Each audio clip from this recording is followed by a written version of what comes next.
Friends, स्वागत है आपका अपने यूट्यूब चैनल टीबी क्लासेस पर। हमने हमारे पिछले वीडियो में जीके के टॉप 30 क्वेश्चन देखे। आज हम देखेंगे हिंदी ग्रामर के टॉप 30 क्वेश्चन।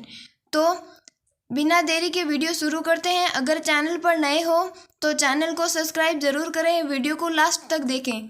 तो आज का हमारा पहला प्रश्न है कि त वर्ग का उच्चारण स्थान कौन सा है। बात करें अगर हम त वर्ग के उच्चारण स्थान की, तो आप जानते हैं कि सभी वर्गों के अलग अलग उच्चारण स्थान है। बात करें अगर हम क वर्ग की, तो उसका उच्चारण स्थान कौन सा हो जाता है, कंठ। और यहाँ बात हो रही है त वर्ग की, तो त वर्ग का उच्चारण स्थान कौन सा है, दंत। तो ऑप्शन नंबर बी राइट।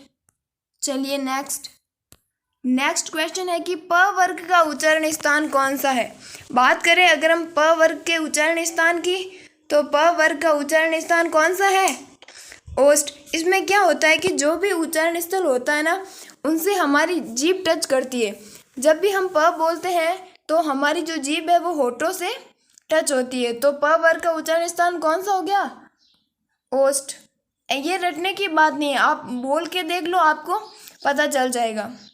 चलिए आगे, अगला प्रश्न है कि च वर्ग का उच्चारण स्थान कौन सा है। बात करें अगर हम च वर्ग के उच्चारण स्थान की, तो च वर्ग का उच्चारण स्थान है तालु, ठीक है, ऑप्शन नंबर सी। अब देखो सबका अलग, देखो क वर्ग का तो है कंठ, और च वर्ग का है तालु, ट वर्ग का है मूर्धा, त वर्ग का है दंत, और प वर्ग का क्या है, ओष्ठ। हो जाएगा पांचों का यार। पहला कंठ है, दूसरा तालु, तीसरा मूर्धा, चौथा दंत और पांचवा ओष्ठ। चलिए नेक्स्ट है कि वर्णों के समूह को क्या बोला जाता है। नाम से ही पता चल रहा है, वर्णों के समूह को क्या बोलेंगे, वर्णमाला। तो राइट आंसर कौन सा हो गया, वर्णमाला। चलिए आगे, अगला प्रश्न है कि स, त्र और ज्ञ ये तीनों कौन से व्यंजन है। ठीक है, बात करें अगर स और त्र और ज्ञ की, तो ये कौन से व्यंजन है, संयुक्त व्यंजन है। इनका जो निर्माण है वो दो वर्णों से हुआ है। ठीक है, दो या तीन वर्णों से जिन वर्णों का निर्माण होता है उन्हें संयुक्त वर्ण के नाम से जाना जाता है। बात करेंगे उष्मीय की, तो उष्मीय में कौन से आते हैं, उष्मीय व्यंजन में आता है एक तो स, स, ह। ठीक है, स सलगम वाला, स षटकोण वाला, स सपेरे वाला, ये सब जो है ना वो उष्मीय व्यंजन के अंदर आते हैं। और त वर्गीय व्यंजन अभी आपको बताया था, त से कौन से, त वर्ग, जो कि दांत से बोले, दंतीय वर्ण है। ठीक है, चलिए आगे, अगला प्रश्न है कि फूल कौन सी संज्ञा है। बात करें अगर हम संज्ञा की, तो तीन प्रकार की होती है, व्यक्तिवाचक, जातिवाचक और भाववाचक।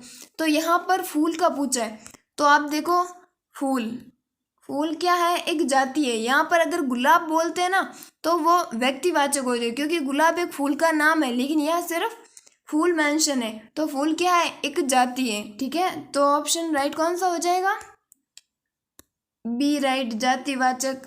चलिए आगे, अगला प्रश्न है कि ईमानदारी कौन सी संज्ञा है। देखो बात करें ईमानदारी की, तो ईमानदारी एक भाव है। ठीक है, तो ईमानदारी कौन सा, ऐसा तो है नहीं कि ईमानदारी एक व्यक्ति का नाम है या एक जाति का नाम है। तो पीछे बची कौन सी संज्ञा, भाववाचक। तो क्वेश्चन का राइट आंसर क्या हो जाएगा, भाववाचक। चलिए आगे, अगला प्रश्न है कि कोई विशेषण है। तो पहले तो ये क्लियर कर लो कि कोई है मतलब विशेषण क्या है। तो विशेषण कौन होता है, संज्ञा और सर्वनाम की जो विशेषता बताते हैं। आपने पांचवी छठी में पढ़ा होगा, शायद भूल भी गए होंगे। तो विशेषण कौन से होते हैं, जो संज्ञा या सर्वनाम की विशेषता बताते हैं। तो यहाँ पर पूछा है कि कोई कौन सा विशेषण है। ठीक है, ये जो है ये विशेषण के प्रकार हैं। बात करें कोई विशेषण कौन सा है, तो क्वेश्चन का राइट का आंसर क्या हो जाएगा, सर्वनाम। यहाँ कोई किसी नाम की जगह पर कोई है। ठीक है, हम ऐसे बोलते हैं ना कि कोई आ रहा है, जब हम जानते नहीं है उसका नाम तब बोलते हैं कि कोई आ रहा है, तो वो कौन सा हो जाता है, सर्वनामिक। चलिए आगे, अगला प्रश्न है कि तुम जा रहे हो कौन सा काल है। वाक्य से ही पता चल रहा है कि तुम जा रहे हो, मतलब एट प्रेजेंट कोई काम हो रहा है, तो ये कौन सा काल हो गया, वर्तमान काल। चलिए आगे, हिंदी एक तरफ से तो बहुत ही इजी सब्जेक्ट है, बट कभी कभी होता है ना कि हम बहुत ही आसान सवाल भी गलत करके आ जाते हैं, थोड़ा पढ़ने में ध्यान नहीं रहता है उसकी वजह से। तो अगला प्रश्न है कि नाग कौन सा लिंग है? नाग जो वर्ड है वो कौन से लिंग की है? तो बात करें जो ये नाग है ना वो स्त्रीलिंग है। ठीक है, चलिए आगे। नेक्स्ट है कि समास कितने प्रकार का होता है? बचपन से पढ़ते आ रहे हैं कि समास कितने प्रकार के होते हैं? 6 प्रकार के। पहला अव्ययभाव, दूसरा तत्पुरुष, तीसरा कर्मधारय, चौथा द्वंद्व समास, पांचवा द्विगु समास और छठा बहुब्रीहि समास। चलिए आगे। तो क्वेश्चन का राइट आंसर क्या हो जाएगा? Option number C. चलिए आगे। अगला प्रश्न है कि नवयुवक कौन सा समास है?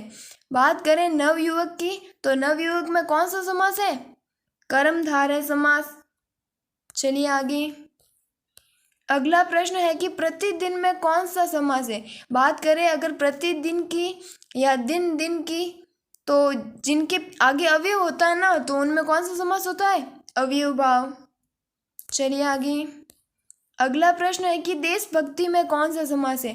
बात करें देशभक्ति की, ठीक है, तो इसमें कौन सा समास है? देश की भक्ति, तो इसमें कौन सा समास हो गया? तत्पुरुष समास। ठीक है, चलिए आगे। अगला प्रश्न है कि नीलकंठ कौन सा समास है? बात करें नीलकंठ की तो नीलकंठ क्या, जिसका कंठ है नीला, तो कौन एक तीसरा वर्ड निकल रहा है। देखो नीलकंठ किसे बोलते हैं? महादेव को बोलते हैं। तो ऐसा वर्ड जिससे कोई तीसरे व्यक्ति की पहचान होती है तो वो कौन सा समास होता है? बहुब्रीहि। तो राइट आंसर क्या हो जाएगा? बहुब्रीहि समास। चलिए आगे। अगला प्रश्न है कि पाप पुण्य कौन सा समास है? बात करें पाप और पुण्य की, देखो जिनमें ऐसा ये जो योजक चिन्ह होता है ना वो यूज होता है तो उसमें द्विगु समास ही होता है, सॉरी द्विगु नहीं द्वंद्व समास होता है। ठीक है, जैसे कि माता पिता, भाई बहन, मासा मासी, जिनमें ये योजक चिन्ह योग्य होता है या यूज होता है तो उनमें कौन सा समास होता है? द्वंद्व समास। तो option number C right. Next बात करेंगे दोपहर में कौन सा समास है? देखो दोपहर मतलब दोपहर, और सबको पता है कि जो द्विगु समास होता है उनमें जो भी वर्ड होगा उसके आगे कोई ना कोई संख्या होगी। दो एक संख्या है तो कौन सा? जहाँ पर भी आपको संख्या दिखे बिना सोचे आप द्विगु समास कर सकते हो। ठीक है, चलिए आगे।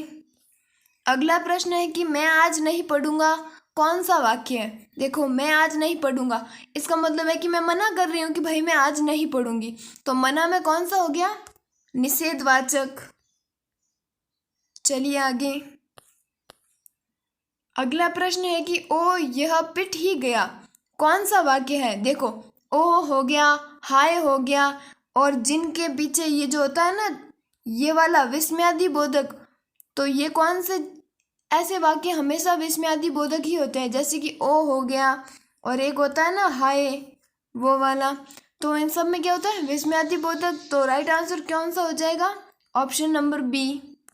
चलिए आगे। अगला प्रश्न है कि यदि तुम चलो तो मैं भी चलूँ कौन सा वाक्य है?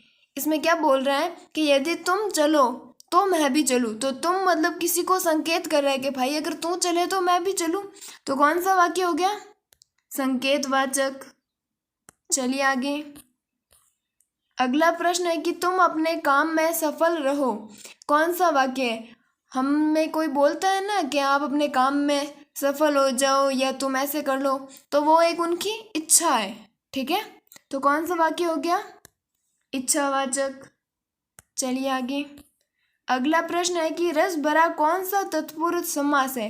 देखो रस भरा में कौन सा तत्पुरुष समास? तत्पुरुष समास में भी कई प्रकार होते हैं, जैसे वो होता है ना कर्ता ने कर्म को करण से संप्रदान के लिए अपदान से अलग होकर, तो इनमें होता है ना करण करण संप्रदान अपदान, तो वही। तो इसमें बोल रहा है कि रस भरा, तो आपको बता दूं रस भरा मतलब रस से भरा, तो इसमें कौन सा हो जाएगा? कर्ता ने कर्म को करण से रस भरा में आ रहा, तो कौन सा हो गया? करण कारक। चलिए आगे। नेक्स्ट है स्वर्ग प्राप्त कौन सा तत्पुरुष समास है? स्वर्ग प्राप्त को अगर हम टुकड़े करेंगे तो क्या होता है कि स्वर्ग को प्राप्त, तो कर्ता ने कर्म को किसके पीछे को आ रहा है, कर्म में, तो राइट आंसर हो जाएगा कर्म तत्पुरुष। चलिए आगे। अगला प्रश्न है कि यथासंभव कौन सा समास है।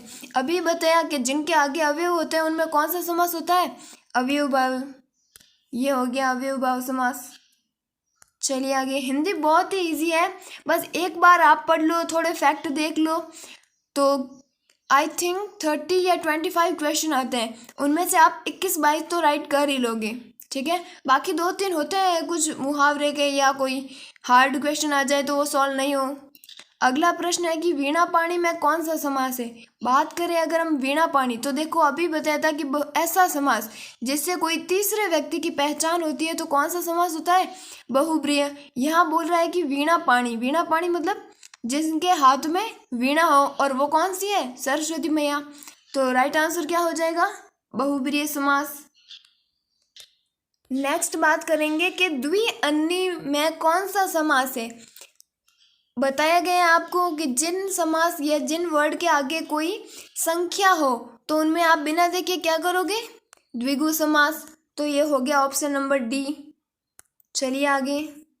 अगला प्रश्न है कि पदबंध कितने प्रकार के होते हैं। बात करें अगर हम पदबंध की, तो पदबंध कितने प्रकार के होते हैं, 3 प्रकार के, ऑप्शन नंबर बी राइट। चलिए आगे। ऐसे क्वेश्चन भी आते हैं कि आप मतलब अशुद्ध शब्द छांटिए या फिर शुद्ध शब्द छांटिए, तो इनमें बोला है कि इनमें से अशुद्ध शब्द कौन सा है।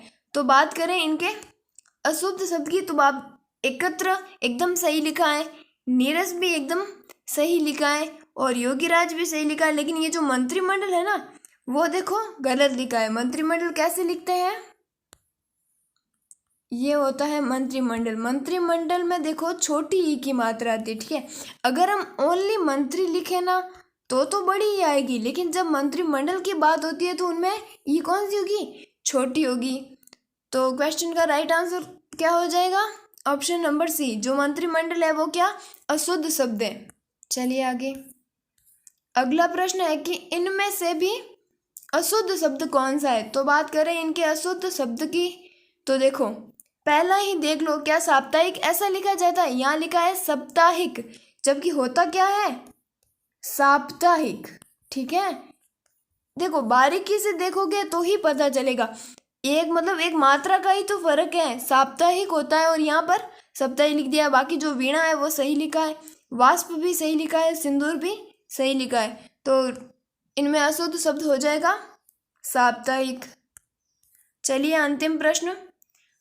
अंतिम प्रश्न है कि निम्नलिखित में से अशुद्ध शब्द, इनमें से अशुद्ध शब्द कौन सा है, ठीक है। तो आप ये कमेंट बॉक्स में बताना, मैं कल की क्लास में इसका आंसर बता दूंगी, ठीक है। अगर आपको वीडियो पसंद आई हो तो चैनल को लाइक शेयर एंड सब्सक्राइब करें। Thank you.